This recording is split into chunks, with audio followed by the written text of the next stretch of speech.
तो कहानी की शुरुआत में हम एक चोर को एक रस्सी के जरिए बिल्डिंग के अंदर जाते हुए दिखते हैं। ये बिल्डिंग ज्वेलर्स की है, जहाँ पर दुनिया का सबसे महंगा तरीन ताज बना कर रखा गया है। डायबोलिक यानी उस चोर को वो ताज ही चुराना था। वो विंडो से बिल्डिंग के अंदर दिखता है। वहाँ सिर्फ एक ही सिक्योरिटी गार्ड था, बाकी सब टाइम वेस्ट कर रहे थे और ऐसे उसका काम आसान हो गया था। बिल्डिंग के अंदर जाते ही वो सबसे पहले सिक्योरिटी गार्ड को मार देता है। बिना वक्त जाया किए डायबोलिक तिजोरी का दरवाजा खोलता है और दरवाजा खुलते ही यहाँ का सिक्योरिटी अलार्म बजने लगा, जिससे बाकी सभी गार्ड्स भी अलर्ट हो गए। ये लोग जल्दी से तिजोरी के पास जाकर तिजोरी का दरवाजा खोल के अंदर चेक करने की कोशिश करते हैं, लेकिन तिजोरी का दरवाजा खुल ही नहीं पा रहा क्योंकि डायबोलिक ने अंदर की तरफ से उसे सील कर दिया है। ये लोग बम से इस दरवाजे को उड़ाने का फैसला करते हैं और जब तक ये तिजोरी खोलने में कामयाब हुए तब तक डायबोलिक अपना काम कर चुका था। वो अपने पैराग्लाइडर पर उड़ते हुए यहाँ से भाग चुका था। वो अपने पैराग्लाइडर को थोड़ी ही देर में एक कार के ऊपर लैंड करवाता है, जो कार उसकी पार्टनर ईवा ड्राइव कर रही थी,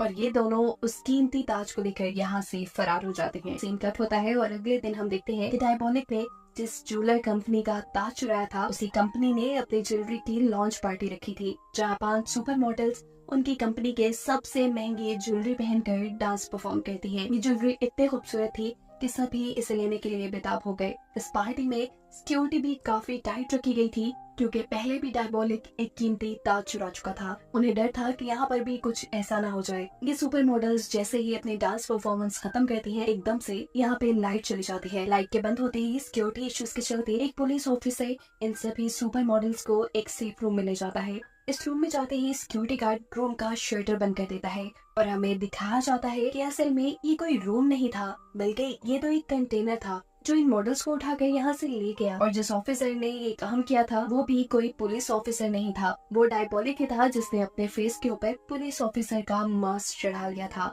और ऐसे एक और मर्तबा वो बहुत सारी ज्वेलरी चुराने में कामयाब हो गया। इसके बाद हम देखते हैं कि डायबोलिक उन सभी लड़कियों से उनकी पहनी हुई ज्वेलरी उतरवा लेता है और उन्हें सुनसान सड़क पर छोड़कर यहाँ से चला जाता है। जिसके बाद ये लड़कियां ये मॉडल्स एक होटल में जाती हैं। वहाँ जाते ही उनमें से एक लड़की जिनको नाम की ऑफिसर को कॉल करती है, वो उन्हें रिपोर्ट देती है कि उनका काम प्लान के अकॉर्डिंग हुआ है। यानी कहानी में एक जबरदस्त ट्विस्ट ये है कि ये जितना भी काम हुआ है ये पुलिस वालों ने ही प्लान बनाया हुआ था डायबोलिक को पकड़ने के लिए। ये सभी लड़कियां असल में एजेंट्स थी और जो ज्वेलरी वो डायबोलिक को इतनी आसानी से दे आई थी, उस ज्वेलरी पे ट्रैकर लगा था और अब उसी ट्रैकर का इस्तेमाल करते हुए जिनको यानी पुलिस ऑफिसर जो काफी अरसे से डायबोलिक के पीछे है, वो बड़ी आसानी से डायबोलिक के अड्डे का पता चलाकर उसे पकड़ना चाहता है। इस सारे प्लान से अनजान डायबोलिक एक पहाड़ी के पास पहुंचता है। एक बटन दबाने पे वो पहाड़ी किसी दरवाजे की तरह खुल जाती है, जिसके अंदर वो और ईवा अपना ट्रक लेकर चले जाते हैं। अंदर आते ही इन्होंने अपना चोरी किया हुआ माल बाहर निकाला और अपनी जीत को सेलिब्रेट करने में लग गए। जितना जेवर इस टाइम इनके पास था, इसके जरिए ये लोग अपनी आगे की जिंदगी बहुत ही आराम से गुजार सकते थे। इसलिए ईवा डायबोलिक से कहती है, अब क्यों ना हम एक लंबी ब्रेक पे चले, लेकिन डायबोलिक इसके लिए मना कर देता है और ईवा से अपनी अगली चोरी का प्लान डिस्कस करने लग जाता है। दूसरी तरफ हम देखते हैं कि पुलिस भी जीपीएस को ट्रैक करते हुए डायबोलिक के खुफिया अड्डे तक पहुंच चुकी थी, लेकिन यहाँ पर पहाड़ी देखकर ये लोग बुरी तरह कंफ्यूज हो जाते हैं। जिनको यानी वो पुलिस ऑफिसर अब इस पहाड़ी को बम से उड़ाने का फैसला करते हैं और जैसे ही ये लोग यहाँ पे ब्लास्ट करते हैं तो इन्हें अंदर एक सुरंग दिखाई देती है, जिसकी दूसरी तरफ डायबोलिक था। सीसीटीवी कैमरा से डायबोलिक और ईवा भी पुलिस को अंदर आता देख चुके थे, इसीलिए वो अपने चोरी किया हुआ सारा सामान यही छोड़कर खुफिया रास्ते से यहाँ से निकलने की कोशिशों में लग जाते हैं। और जब पुलिस यहाँ पहुँचती है तो उन्हें वो दोनों यहाँ नहीं मिलते, लेकिन जिनको को यहाँ वो खुफिया रास्ता दिखाई दे गया था जिससे ईवा और डायबोलिक यहाँ से निकले थे, वो भी उसी रास्ते से उनका पीछा करता है और उन्हें देख भी लेता है। इससे पहले कि पुलिस उन तक पहुंचती, ये लोग तेजी से भाग रहे थे, लेकिन तभी ईवा का पाँव एक चट्टान में फंस जाता है। डायबोलिक उसका पाँव निकालने की कोशिश तो करता, लेकिन इतने टाइम में पुलिस इनके करीब आती जा रही थी और तब डायबोलिक अपने ही पार्टनर ईवा को धोखा देते हुए उसे यहाँ पुलिस के लिए छोड़कर खुद अकेले ही भाग जाता है, जो चीज ईवा को दुखी कर देती है। ये सब पुलिस ने भी देख लिया था कि कैसे डायबोलिक ने ईवा को धोखा दिया। अब इससे पहले कि पुलिस ईवा को पकड़ती, ईवा भी यहाँ करीब ही नदी के अंदर छलांग लगाकर अपनी जान पुलिस से बचा लेती है। गिरीम, डायबोलिक और ईवा दोनों ही पुलिस के चंगुल से बच निकले, जिसकी वजह से जिनको बहुत ज्यादा उदास है क्योंकि वो बहुत ज्यादा मेहनत करने के बाद डायबोलिक के इतने करीब आया था और फिर भी उसके हाथ से वो निकल गया। खैर अब इनके हाथ डायबोलिक की चुराई बेशकीमती चीजें लग जाती है। एप्पो की ज्वेलरी, करोड़ों की पेंटिंग्स, गाड़ियाँ, पता नहीं क्या क्या। इन सब चीजों को पुलिस अब अपने कब्जे में ले चुकी थी। यहीं पर जिंको को एक शहर में बनी हुई बिल्डिंग का नक्शा मिला। वो समझ गया कि जरूर कि डायबोलिक का एक दूसरा खुफिया अड्डा होगा। बिना वक्त है कि जिंको उस बिल्डिंग में जाता है और वहाँ की तलाशी लेना शुरू कर देता है। पहले पहले तो उन्हें यहाँ कुछ नहीं मिला, लेकिन फिर गलती से एक ऑफिसर का एक लीवर के ऊपर हाथ पड़ता है। लीवर के दबते ही वहाँ बेसमेंट की तरफ जाने वाला एक खुफिया रास्ता खुल गया। जिनको और उसकी टीम उस जगह को गौर से चेक करते हैं। ये जगह एक लैब जैसी थी और यहाँ पर डायबोलिक अपने लिए नकली मास्क बनाने का काम करता था, जिन्हें वो चोरी के दौरान इस्तेमाल करता होगा। इससे पहले कि पुलिस वाले यहाँ पे कुछ कहते, जिनको सभी को यहाँ कोई भी चीज टच करने से मना कर देता है, क्योंकि वो जानता है जरूर डायबोलिक यहाँ अगली चोरी से पहले आएगा। सीन कट होकर हम जिंको की फियांसी को देखते हैं। वो इस शहर की मलका है। वो जिंको से बहुत प्यार करती है और उससे शादी करना चाहती है, लेकिन जिंको से कहता है कि हम अभी शादी नहीं कर सकते। जब तक मैं डायबोलिक को नहीं पकड़ लेता तब तक मैं शादी नहीं करूंगा। ये सुनकर वो क्वीन चुप हो गई। वो जिंको से कहती है, अच्छा ठीक है, कुछ दिन बाद मेरी पार्टी है, उसमें मैं बहुत कीमती हार पहनूंगी।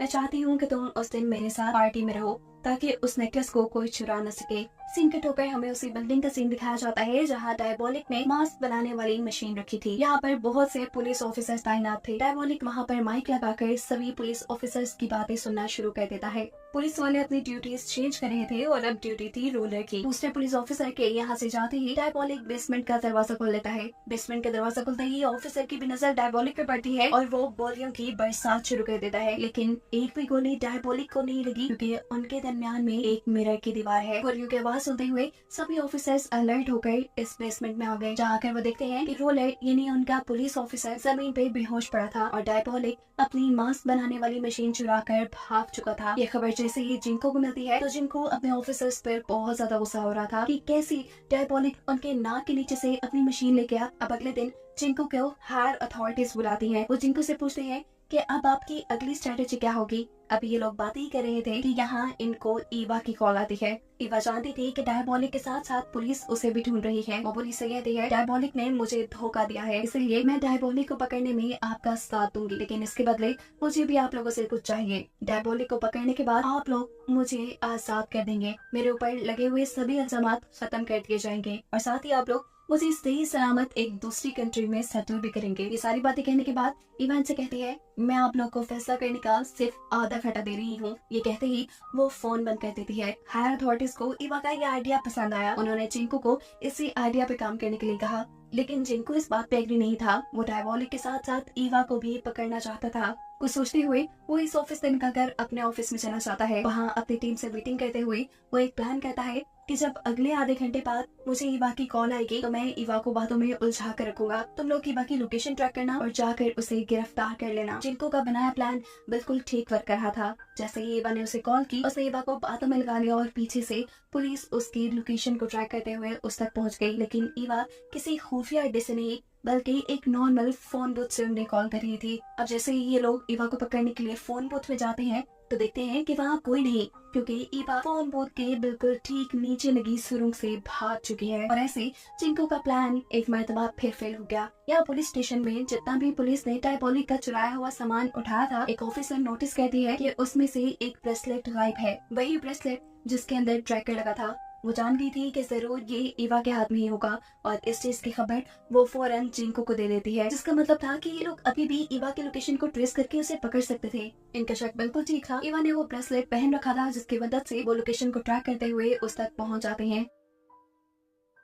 एजेंट रोलर उसके पास पहुंचते ही उसके ऊपर बंदूक तान चुके थे। इससे पहले कि वो ईवा को गोली मार देता, ईवा उसके ऊपर ही हमला करते हुए उसकी बंदूक छीनकर यहाँ से उसी की गाड़ी में भाग जाती है। जब जिनको लोकेशन तक पहुंचा तो तब तक ईवा वहाँ से जा चुकी थी। उन्होंने रोलर को जमीन पे गिरा हुआ पाया। रोलर बहुत खुश था कि उसने डायबोलिक का चुराया हुआ ब्रेसलेट वापस हासिल कर लिया, लेकिन वो ये बात नहीं जानता था कि यही ब्रेसलेट तो उसे बार बार ईवा तक ले जा रहा था। उसकी यही बेवकूफी उसकी जॉब का खतरा बन जाती है और उसे फील्ड पे जाने से मना कर दिया जाता है। यहाँ हम देखते हैं कि जिनको का प्लान फेल होने पर और अथॉरिटीज की बात न मानने की वजह से अथॉरिटीज उस पर बहुत गुस्सा है।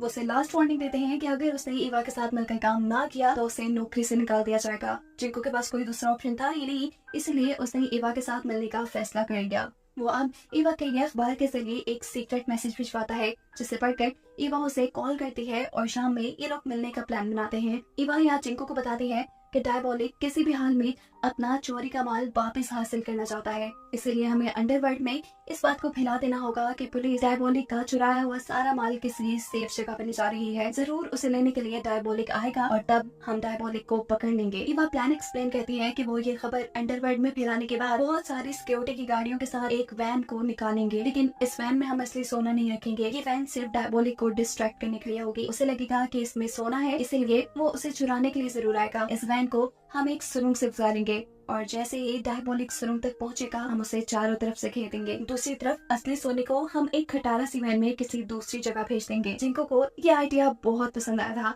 और ये लोग इस आइडिया के ऊपर वर्क करना शुरू कर देते हैं। उसने अब अपने अंडरकवर एजेंट की मदद से अंडरवर्ल्ड में ये बात फैला दी कि पुलिस चोरी का सारा माल किसी दूसरी जगह पे शिफ्ट करने वाली है। जिसके बाद जिनको अपने फियांसे के पास गया और उसने अपने फियांसे से कहा मुझे माफ करना, लेकिन मैं पार्टी में तुम्हारे साथ नहीं आ सकता। रही बात नेकलेस की, तो वो उसकी सिक्योरिटी के लिए अपने सबसे काबिल अफसर को भेज देगा। अब फाइनली वो दिन भी आ गया जिस दिन डायबॉलिक जिनको के हाथ लग जाता। दूसरी तरफ हम देखते हैं कि क्वीन ने भी अपने आप को तैयार कराने के लिए शहर की एक बेहतरीन मेकअप आर्टिस्ट अपने घर बुलाई। यहाँ पुलिस स्टेशन के अंदर सभी पुलिस ऑफिसर्स को उनका प्लान समझाया जा रहा था। अब प्रॉब्लम यहाँ रही थी कि सभी मिशन पे जाएं तो असली माल वाली वैन कौन चलाएगा, जिसके जवाब में ऑफिसर रोलर कहते हैं कि ये काम मेरा है, मैं करूंगा। मैं अपनी पहली गलतियों का भी पछतावा करना चाहता हूँ। देखिएगा मैं ये काम बहुत जिम्मेदारी से करूंगा। जिसके बाद लोड का सारा माल एक छोटी सी वैन में डाल दिया गया। ऑर्डर मिलते ही अब ये लोग नकली ट्रक को सिक्योरिटी के साथ बाहर निकाल देते हैं, जबकि दूसरी तरफ रोलर माल से भरा हुआ ट्रक दूसरे रास्ते पे लेकर निकल जाता है। प्लान के मुताबिक जब सभी गाड़ियां सुरंग के अंदर से गुजर रही थी तब अचानक सुरंग का दरवाजा बंद हो गया। अचानक साइड से एक आदमी निकला। सबको लगा कि ये डायबॉलिक है। सबने धड़ाधड़ उसके ऊपर गोलियां चलाना शुरू कर दी, लेकिन ये तो सिर्फ एक मोम का पुतला था। सीन कट होकर हम क्वीन को देखते हैं जिसका नेकलेस भी चोरी हो चुका था। दूसरी तरफ रोलर भी उस माल वाली गाड़ी को हाईवे से उतारकर जंगल के रास्ते पे ले जाता है, जहाँ कुछ ही दूर जाने पे उसे एक लड़की मिलती है। ये दोनों मास्क उतारते हैं और सबसे बड़ी हकीकत हमें ये रिवील होती है कि वो लड़की, वो मेकअप आर्टिस्ट जो यहाँ रोलर को मिली है, वो कोई और नहीं बल्कि एवा है, जिसने क्वीन का नेकलेस चुरा लिया है। और ऑफिसर रोलर भी असल में पुलिस नहीं बल्कि डायबॉलिक ही है। सीन्स फ्लैशबैक में जाते हैं और हमें पता चलता है कि ये सारा डायबॉलिक का बनाया हुआ प्लान था। उसने उस दिन जानबूझ के ईवा को पीछे छोड़ा था ताकि पुलिस को लगे कि उसने ईवा को धोखा दिया है और वो ईवा की बातों पे यकीन कर ले। और उस दिन जिस दिन डायबॉलिक अपनी मास्क मशीन चुराने के लिए बेसमेंट में गया था, उस दिन उसने ऑफिसर रोलर को सच में मार डाला था। जिसके बाद उसने ऑफिसर रोलर का मास्क बनाया और खुद पहन गया। इतने दिन से वो शातिर चोर पुलिस के दरमियान में ही घूमता रहा और किसी को शक भी नहीं हुआ। डायबॉलिक ने अब अपना लूटा हुआ सारा माल दोबारा हासिल कर लिया था और ये जानकर जिनको को सबसे ज्यादा सदमा हुआ। ना उसके हाथ डायबॉलिक लगा और ना ही उसके हाथ आया सारा माल। साथ ही साथ उसने अपने फियांसे का बेशकीमती नेकलेस भी गवा दिया। यहाँ डायबॉलिक और ईवा अपनी चुराई हुई सारी दौलत देकर एक दूसरे मुल्क शिफ्ट हो गए, जहाँ इन्होंने एक अच्छी लाइफ गुजारने का फैसला किया था। और इन दोनों को ये दिखाते हुए ये मूवी यहाँ खत्म हो जाती है।